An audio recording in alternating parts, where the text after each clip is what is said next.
ബി.ജെ.പിയുടെ സമുന്നത നേതാവ് സദാനന്ദൻ മാസ്റ്റർക്ക് രാജ്യസഭയിലേക്ക് നോമിനേഷൻ കിട്ടിയിരിക്കുകയാണ്.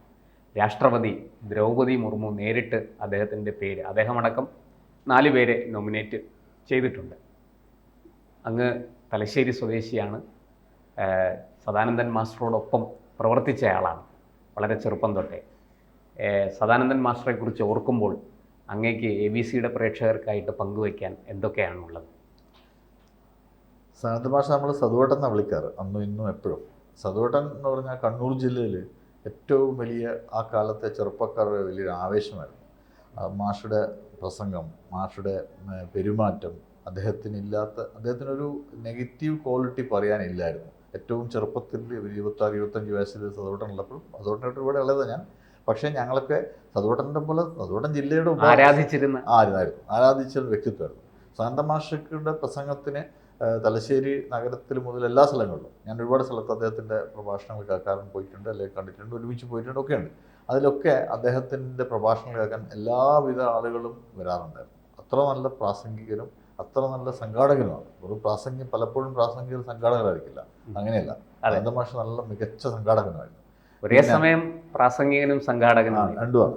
പിന്നെ രണ്ടാമത്തെ കാര്യം, മാഷ് ഒരാളെ പറ്റിയോ വ്യക്തിപരമായിട്ടോ ഒരു മോശം പരാമർശം പോലും ഒരിക്കലും നടത്തതല്ലായിരുന്നു. സദാവേട്ടനെ ആക്രമിക്കുക അല്ലെങ്കിൽ അന്ന് നടക്കുക എന്ന് പറഞ്ഞു കഴിഞ്ഞാൽ അതൊരു ഏറ്റവും ക്രൗര്യമായിട്ടുള്ള സംഭവമാണ്. അങ്ങനെ ഒരാൾ ചിന്തിക്കാൻ പോലും പറ്റാത്ത ഒരു രീതിയിലാണ്. അദ്ദേഹത്തിൻ്റെ പ്രസംഗത്തിൽ പോലും ആശയങ്ങളെ മാത്രമേ അദ്ദേഹം കൈകാര്യം ചെയ്യാറുള്ളൂ, അല്ലാതെ വ്യക്തിപരമായ ഒരു അധിക്ഷേപം വ്യക്തിപരമായിട്ട് നടത്താറില്ല, ഒരിക്കലും പറയാറില്ല. ഈവൻ സംഘത്തിന്റെ ബൈഠക്കുകളിൽ പോലും, RSSന്റെ ബൈഠക്കുകൾ അറിയാലോ, അതിൽ വളരെ ശാസനകളുണ്ടാവും. അതൊന്നും ഇല്ലാതെ അതിനെ വളരെ സൗഹൃദത്തോടുകൂടി ചെയ്യേണ്ട കാര്യങ്ങൾ ചെയ്യിക്കാൻ നന്നായിട്ട് അറിയുന്ന ആളായിരുന്നു സദാനന്ദൻ മാഷ്. പിന്നെ ഭൗതികപരമായിട്ട് വളരെ ഉന്നതമായ നിലയിൽ ഉള്ള വായന, ആഴത്തിലും പരന്നതുമായിട്ടുള്ള വായനയുള്ള വലിയൊരു മഹത് വ്യക്തിത്വത്തിന് ഉടമ സദാനന്ദൻ മാഷ്. അദ്ദേഹം തകർന്നു പോകുന്ന എല്ലാവരും വിചാരിച്ചിരുന്നു. ഞാൻ ബാക്കി കാര്യം ഞാൻ പറയാം അടുത്ത ചോദ്യത്തിന്. ഈ 94 ജനുവരി 25-നാണ് അദ്ദേഹത്തെ CPM ആക്രമിക്കുന്നതും അദ്ദേഹത്തിൻ്റെ 2 കാലുകൾ വെട്ടിയെറിയുന്നതും. അന്നത്തെ ആ സംഭവം താങ്കൾക്ക് ഓർത്തെടുക്കാൻ കഴിയുന്നുണ്ടോ? എന്താണ് അന്ന് ശരിക്കും സംഭവിച്ചത്? അത് നമുക്ക് ഒരിക്കലും എൻ്റെ ജീവിതത്തിൽ ഒരിക്കലും ഞാൻ മറക്കില്ല. ജനുവരി 25, 1994 എന്ന് പറഞ്ഞാൽ നമുക്കെന്നും നമ്മുടെ മനസ്സിൽ തികട്ടി വരും. അന്നും ഇന്നും എപ്പോഴും ഒരിക്കലും ഞാൻ മറക്കില്ല സദാവേട്ടൻ സംഭവം. ഞാൻ അന്നത്തെ എൻ്റെ വീട് തലശ്ശേരി ടൗണിലാണ്. തലശ്ശേരി ടൗണിൽ നിന്ന് 1 കിലോമീറ്റർ ചേറ്റംകുന്നമാണ് എൻ്റെ മാതൃശാഖ. തലശ്ശേരി ജനറൽ ആശുപത്രിയിൽ എന്തുണ്ടെങ്കിലും ഞങ്ങൾ 2 ശാഖകൾ, തലശ്ശേരി ചേറ്റംകുന്ന് ശാഖയും പാലശ്ശേരി ശാഖയാണ് എത്തുക. അപ്പം ഈ സംഭവം നടന്നു 8:20 രാത്രി അദ്ദേഹത്തിന് നാട്ടിൽ വെച്ചിട്ട് അദ്ദേഹത്തിന് ഒരുവെച്ചാൽ ബസ്സിറങ്ങി, ജോലി കഴിഞ്ഞ് ബസ്സിറങ്ങി വീട്ടിലേക്ക് പോകുന്ന വഴിക്ക് ഇരുട്ടത്ത് മറഞ്ഞിരുന്നിട്ടാണ് ആക്രമിച്ചത്. 2 കാലുകളും വെട്ടി മാറ്റിയിട്ടുണ്ടായിരുന്നു. അപ്പോഴാണ് തലശ്ശേരി ഞങ്ങൾ അറിഞ്ഞു. ഇത്ര കമ്മ്യൂണിക്കേഷൻ ഒന്നും ഇല്ലാത്തൊരു കാലമാണെന്ന് ഓർക്കണം. പക്ഷേ ഞങ്ങൾക്ക് വിവരം കിട്ടിയിട്ടുണ്ടായിരുന്നു. എല്ലാവരും തലശ്ശേരി ജനറൽ ആശുപത്രിയിലെത്തി. അതിൽ കൂട്ടത്തിലൊരാളായിരുന്നു ഞാനും. ഞങ്ങളെത്തുമ്പോൾ അതുകൊണ്ടൻ ആംബുലൻസിലായിരുന്നു കൊണ്ടുപോകുന്നത്. അദ്ദേഹം അവിടുന്ന് വേദന കടിച്ചമർത്തുന്ന സമയത്തും ഗണഗീതം പാടുന്നുണ്ടായിരുന്നു. രാഷ്ട്രീയ സ്വയംസേവക സംഘത്തിൻ്റെ ഗണഗീതം എല്ലാവർക്കും അറിയുന്ന കാര്യമാണല്ലോ, അത് അദ്ദേഹം പാടുമായിരുന്നു.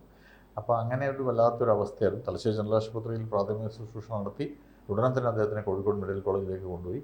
അന്ന് കണ്ണൂർ ജില്ലേൻ്റെ പ്രചാരകൻ CK ചന്ദ്രബാബുട്ടനായിരുന്നു. ഇന്ന് സംഘത്തിൻ്റെ ഉത്തര കേരളത്തിലെ പ്രാന്ത സഹകാരി യോഗ എന്ന VP സുരേഷ് ബാബു അന്ന് അവിടെ ഉണ്ടായിരുന്നു. സുരൂപ് ഞാനും എൻ്റെ ജൂനിയറായിരുന്നു സുരൂപ് കോളേജിൽ. അദ്ദേഹം സംഘത്തിൻ്റെ സഹപ്രാന്തകാര്യ ഉത്തര കേരളത്തിൽ അദ്ദേഹം ഉണ്ടായിരുന്നു. സുമേഷ് ഉണ്ടായിരുന്നു. ഞങ്ങളുടെ എല്ലാ ആളുകളും തലശ്ശേരി ജനറൽ ആശുപത്രി ആ സമയത്തുണ്ടായിരുന്നു. ഒരിക്കലും മറക്കാത്ത ഒരു യാത്രയാണ്. അത് ഇന്നും നമ്മുടെ മനസ്സിൽ വരും. എല്ലാ കാര്യങ്ങളും ഓർമ്മയുണ്ട്. അതിനുശേഷം ഈ അദ്ദേഹത്തിന് 2 കാലുകളും നഷ്ടമായി. പിന്നീട് വൈപ്പുകാലുകൾ ഉപയോഗിച്ചാണ് അദ്ദേഹം ജീവിതത്തിലേക്ക് മടങ്ങി വന്നത്. അദ്ദേഹത്തിൻ്റെ മടങ്ങി വരവിനെ എങ്ങനെ ഓർക്കുന്നു? അതിനെക്കുറിച്ച് എന്തെങ്കിലും പറയാം? തീർച്ചയായും മടങ്ങി വന്ന ആദ്യത്തെ ബൗദ്ധിക്ക് എൻ്റെ ശാഖയിലായിരുന്നു, മാതൃശാഖയിൽ മകരസംക്രാന്തിൻ്റെ ഒരു ബൗദ്ധിക്കായിരുന്നു. അതുകൊണ്ട് എനിക്ക് തോന്നുന്ന കാണുമ്പോൾ ഒരു ഗിൽറ്റി കോൺഷ്യസ്നെസ് ആയിരുന്നു എനിക്കായിരുന്നു. നമുക്കൊരു സങ്കടവും നമുക്കൊരു കുറ്റബോധം തോന്നിയിട്ടുണ്ട്. അതെന്നെ ഗിൽറ്റ് എന്ന് പറഞ്ഞാൽ അങ്ങനെയായിരുന്നു. നമ്മുടെ ഒരു ശ്രദ്ധ കുറവാണോ, അതുകൊണ്ട് തന്നെ എങ്ങനെയാണ് അതുകൊണ്ട് നമ്മൾ ഫേസ് ചെയ്യുക. അദ്ദേഹത്തിന് അതൊന്നും ഒരു പ്രശ്നമായിരുന്നില്ല. വളരെ സുസ്മേരവതനായി വളരെ നല്ല ഗംഭീരമായിട്ടുള്ളൊരു പ്രഭാഷണമാണ് 1 മണിക്കൂർ ഒന്ന് സംഘത്തിന് ശാഖയിൽ നടത്തിയത്.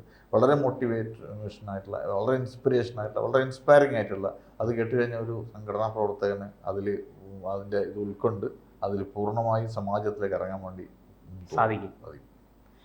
അദ്ദേഹം തന്നെ ആക്രമിച്ചവരോട് പോലും അദ്ദേഹത്തിന് ഒരു വൈരം തോന്നിയിട്ടില്ല എന്നാണ് ഞാൻ കേട്ടിട്ടുള്ളത്. അദ്ദേഹം ഇപ്പോഴും പറയാനായിട്ടില്ല അങ്ങനത്തെ ഒരു സംഭവം പോലും പുള്ളി അതിനെപ്പറ്റി സംസാരിച്ചിട്ടില്ല. ഒരു ദുസ്വപ്നം പോലെ ഞാൻ അത് മറക്കും, ഒരു അപകടം സംഭവിച്ചതുപോലെ മാത്രമേ അത്രമാത്രം അദ്ദേഹം കണ്ടിട്ടുള്ളൂ. മാത്രമല്ല ഇത്തവണ അദ്ദേഹം തൃശ്ശൂരായിരുന്നു ജോലി ചെയ്തത്. അവിടുന്ന് അദ്ദേഹം ഇപ്പം റിട്ടയർ ചെയ്തതിനു ശേഷം ഉരുവച്ച നാട്ടിൽ തന്നെ വന്ന് വീടെടുത്തു. ആ ഗ്രൂപ്പേഷൻ പ്രാദേശികമായി CPM നേതാക്കൾ എനിക്ക് തോന്നുന്നു ശൈലജ ടീച്ചറടക്കം അവിടെ പോയിട്ടുണ്ടെന്ന് എനിക്ക് തോന്നുന്നു. അദ്ദേഹം എല്ലാവരെയും വിളിക്കും. അദ്ദേഹം അങ്ങനത്തെ ഒരാളല്ല.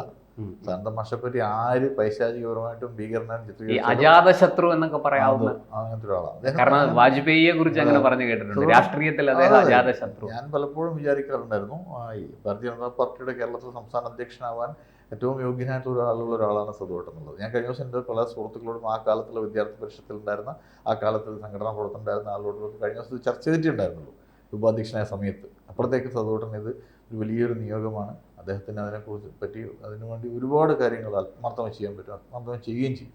ഒരുപക്ഷെ ഇങ്ങനെ സംഭവിച്ചില്ലായിരുന്നെങ്കിൽ അദ്ദേഹം കേരളത്തിലൂടെ സംസ്ഥാന രാഷ്ട്രീയത്തിലെത്തി ദേശീയ രാഷ്ട്രീയത്തിലേക്ക് വരെ ഉയരാൻ സാധ്യതയുണ്ടായിരുന്നു എന്ന് തോന്നിയിട്ടുണ്ട്. അദ്ദേഹം ചിലപ്പം സംഘത്തിൻ്റെ ഒരു വലിയ ചുമതലയിലേക്ക് വരാനായിരുന്നു സാധ്യത എനിക്ക് തോന്നുന്നത്.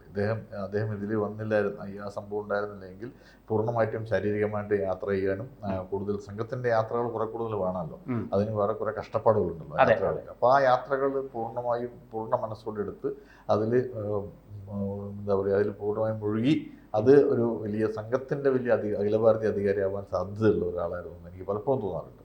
എല്ലാം കൊണ്ട് ഡിസർവിങ്ങും അർഹിക്കുന്ന ഒരാളാണ് എല്ലാം കൊണ്ടും. ഈ അദ്ദേഹത്തിൻ്റെ ഈ അതിജീവൻ അത് പൊതുവേ ഇത്തരം സംഘടനാ പ്രവർത്തനം നടത്തുന്ന എല്ലാവർക്കും ഒരു പാഠമാണ്. അദ്ദേഹം യാതൊരു എന്താ പറയുക ശത്രുതയുമില്ലാതെ, ആരോടും ഒരു പരിഭവവും ഇല്ലാതെ ഇങ്ങനെ മുന്നോട്ട് പോയ ആളാണ്. അദ്ദേഹത്തിൻ്റെ കുടുംബത്തെയൊക്കെ അങ്ങേക്ക് അടുത്തറിയാമെന്നാണ് ഞാൻ മനസ്സിലാക്കുന്നത്. അവരുടെയൊക്കെ പിന്തുണ അല്ലെങ്കിൽ അവർക്ക് ഈ സംഘടനാ പ്രവർത്തനത്തിൽ പിന്നീടുണ്ടായ ഒരു മനോഭാവം അതൊക്കെ എങ്ങനെയായിരുന്നു? അവരെന്നും സംഘടനയുടെ കൂടെ വന്ന ആളുകളാണ്. ടീച്ചറായാലും മോളായാലും, അതുകൊണ്ട് ഒരു മോളാണ്, അതെ, യമുന ഭാരതി. അയാൾക്കായാലും യമുന ടീച്ചർക്കായാലും ഇതൊന്നും ഒരു പ്രശ്നമല്ല. അവർ മാഷ കൂടെ എല്ലാ കാലത്തും ഉണ്ടായിട്ടുണ്ട്. എല്ലാ സ്വയംസേവകർക്കും അവരുടെ വീട്ടിൽ എന്നും ആതിഥേയത്വം വഹിച്ചിട്ടുണ്ട്. തൃശ്ശൂരായാലും കണ്ണൂരായാലും ഒക്കെ മാഷ് അങ്ങനെയാണ്, അവരുടെ കുടുംബം അങ്ങനെയാണ്. ഇതിനോട് എനിക്കൊരു കാര്യം പറയാനുള്ളത്, 2014 മാനനീയ നരേന്ദ്രമോദിജി ഭാരതത്തിൻ്റെ പ്രധാനമന്ത്രിയായപ്പം അദ്ദേഹം ആദ്യം തന്നെ അദ്ദേഹം ഒരു രേഖപ്പെടുത്തിയത് കണ്ണൂർ ജില്ലയിലെ നമ്മുടെ ബലിദാനികൾക്ക് ഞാൻ ഈ പ്രധാനമന്ത്രി പദം സമർപ്പിക്കുന്നു എന്ന് പറഞ്ഞിട്ടുണ്ട്. അങ്ങനത്തെ ഒരാള് ഭാരതത്തിൻ്റെ പ്രധാനമന്ത്രി മുഖ്യ സേവകനുമാവുമ്പോൾ സ്വാഭാവികമായിട്ടും സാന്തമാഷ പോലത്തെ ഒരാളെ അദ്ദേഹം കൺസിഡർ ചെയ്യുകയും അത് ചെയ്തു, വൈകി വരാത്തതിന് ചെയ്തു എന്നുള്ളത് എല്ലാ സംഘടനാ പ്രവർത്തകർക്കും വലിയൊരു ജീവിക്കുന്ന ബലിദാനിയാണ്. ബലിദാനി കൃത്യമായിട്ട് ഞാൻ ഇന്ന് എൻ്റെ വാർത്താമാധ്യമത്തിൽ ഞാൻ എഴുതിയതിനാണ് ലിവിങ് മാർട്ടയർ നോമിനേറ്റഡ് രാജ്യസഭ. ഇന്ന് ഞാനിതിൻ്റെ കൂടെ പറയാം, സുരേഷ് ബാബു സംഘത്തിൻ്റെ ഉത്തരമേഖല സഹപ്രാന്തക്കാരും അത് എഴുതിയിട്ടുണ്ടായിരുന്നു. ഇത് എല്ലാ ബലിദാനികളുടെ കുടുംബങ്ങൾക്കും, എല്ലാ വേദന അനുഭവിക്കുന്ന, ശാരീരികമായ അവശത അനുഭവിക്കുന്ന, സംഘടനാ പ്രവർത്തനത്തിൻ്റെ ഭാഗമായ എല്ലാ ആളുകൾക്കും പ്രധാനമന്ത്രി കൊടുത്ത, അല്ലെങ്കിൽ ഭാരതീയ ജനതാ പാർട്ടി ദേശീയ തലത്തിൽ കൊടുത്ത വലിയൊരു മെസ്സേജാണ്. അത് ഉണ്ടല്ലോ, അത് ചെയ്തല്ലോ. അന്ന് കാസർഗോഡ് വെച്ചിട്ട് പ്രധാനമന്ത്രി അതിൻ്റെ കൈ ഉയർത്തിപ്പിടിച്ച് പ്രസംഗിച്ചിരുന്നല്ലോ ഇതിനെക്കുറിച്ച്, സാന്തം ഭാഷയെക്കുറിച്ച്. അതുകൊണ്ട് തന്നെ അതിൻ്റെ ഒരു പ്രതീകമാണ് ലിവിങ്. ആ വേദന മറക്കാനുള്ള ഒരു എന്താ പറയുക, ഒരു ചെറിയ തോതിലെങ്കിലുമുള്ള ഒരു പ്രായശ്ചിത്തമോ അല്ലെങ്കിൽ അതിനെ മറികടക്കാനുള്ള ഒരു ഔഷധമെന്നോ ഒക്കെ പറയാം. അങ്ങനത്തെ ഒരു നടപടിയാണ് ഇപ്പോൾ തീർച്ചയായിട്ടും പറയാം. പിന്നെ സാന്തം മാഷക്ക് അങ്ങനെ ഒരു വേദന അദ്ദേഹം അത് വ്യക്തിപരമായിട്ട് സ്വാഭാവികമായിട്ട് ഒരുപാട് പ്രയാസങ്ങളുണ്ട്, ശാരീരികമായിട്ട് ഒരുപാട് പ്രയാസങ്ങളും ബുദ്ധിമുട്ടുകളൊക്കെ ഉണ്ട്. കൂത്തുപറമ്പിൽ മത്സരിക്കുന്ന സമയത്ത് പോലും അദ്ദേഹം പറഞ്ഞിട്ടുണ്ടായിരുന്നു എനിക്ക് യാത്ര ചെയ്യാൻ പറ്റില്ല. സത്യമാണ്, അങ്ങനെ യാത്ര ചെയ്യാൻ. ഞാൻ ആ സമയത്ത് അദ്ദേഹത്തെ വിളിച്ചിരുന്നു, എനിക്കറിയാം. ഞാൻ മാഷിനോട് ആദ്യം ചോദിച്ചത് എങ്ങനെയുണ്ട്, അങ്ങേക്ക് യാത്ര ചെയ്യാൻ സാധിക്കുന്നുണ്ടോ എന്നാണ് ചോദിച്ചത്. അപ്പോൾ അദ്ദേഹം പറഞ്ഞു പ്രയാസമുണ്ട്, എന്നാലും സാരമില്ല, മുഴുവൻ സംഘടനയുടെയും ഒരു ആവേശമല്ലേ, ഞാൻ അതിനൊപ്പം നിൽക്കുന്നു, പരമാവധി ശ്രമിക്കുന്നുണ്ട് എന്നൊക്കെയാണ് അദ്ദേഹം അന്ന് മറുപടി പറഞ്ഞത്. തീർച്ചയായും അതുകൊണ്ടാണ് അത് നിൽക്കും. അതൊന്നും അതിന് ഗവൺമെൻറ് ഭാരതീയ ജനതാ പാർട്ടി അല്ലെങ്കിൽ കേന്ദ്ര സർക്കാർ കൃത്യമായിട്ട് അദ്ദേഹത്തിന് ഒരു റിവാർഡ് കൊടുത്തു. അദ്ദേഹത്തിന് ഇനിയും ഒരുപാട് കാര്യങ്ങൾ ഈ ഇപ്പം നോമിനേറ്റഡ് MP-മാരായിട്ട് കേരളത്തിൽ ഇപ്പോൾ അടുത്തായിട്ട് കുറേ ആൾക്കാർ പോയിട്ടുണ്ടായിരുന്നു. ഇപ്പം നേരത്തെ സുരേഷ് ഗോപി ഉണ്ടായിരുന്നു, പക്ഷെ ഇതിൽ സംഘടനാ പ്രവർത്തകൻ എന്ന നിലക്ക് താഴെത്തട്ടിലെ പ്രവർത്തകരെ നേരിട്ട് അടുത്തറിയുന്ന, അവരുടെ ആവശ്യങ്ങൾ എന്താണ്, അവരെന്താണ് കാംക്ഷിക്കുന്നത്, അല്ലെങ്കിൽ അവർക്ക് പ്രത്യേകിച്ച് കണ്ണൂർ ജില്ല പോലത്തെ സ്ഥലത്ത് നിരവധി ബലിദാനികളും നിരവധി ജീവച്ഛവങ്ങളെ ആളുകളുമുള്ള ഒരു ജില്ലയാണ് ഞങ്ങളുടെ ജില്ല. ആ ജില്ലയിലെ രാഷ്ട്രീയ വൈരത്തിന് ഇരയായ അനേകം മനുഷ്യർ അവരുടെ കുടുംബങ്ങൾക്കൊക്കെ ഒരു വലിയൊരു ഇതായിരിക്കും. മാഷക്ക് അത് ചെയ്യാൻ പറ്റും, അവർക്ക് വേണ്ട സഹായഹസ്തങ്ങൾ നേടാൻ പറ്റും. നമ്മുടെ വികസനത്തിനോടൊപ്പമായിരിക്കും അദ്ദേഹത്തിൻ്റെ യാത്ര എന്നത് ഇന്ന് തന്നെ പറഞ്ഞിട്ടുണ്ട് എല്ലാ സ്ഥലത്തും. വികസനമാണ് അദ്ദേഹത്തിൻ്റെ. അതായത് ആ രാഷ്ട്രീയ വൈരത്തിന് ഞാൻ ഒരു മറുപടിയില്ല, പക്ഷേ രാഷ്ട്രീയ വൈരത്തിന് ഇരയായവരുടെ ഉന്നമനത്തിന് എൻ്റെ ജീവിതം ഒപ്പമുണ്ടാകും എന്ന് അദ്ദേഹം പറയുക. അത് പറഞ്ഞിട്ടില്ലെങ്കിൽ പറയാതെയും അദ്ദേഹം ചെയ്യുക, അതിലൊരു സംശയമില്ലാത്ത കാര്യമാണ്. എല്ലാ കണ്ണൂർ ജില്ലയിലെ എല്ലാ സംഘടനാ പ്രവർത്തകർക്കും ഏറ്റവും സന്തോഷകരമായ ഒരു ദിവസം, അതിലൊരു സംശയമില്ലാത്ത കാര്യമാണ്.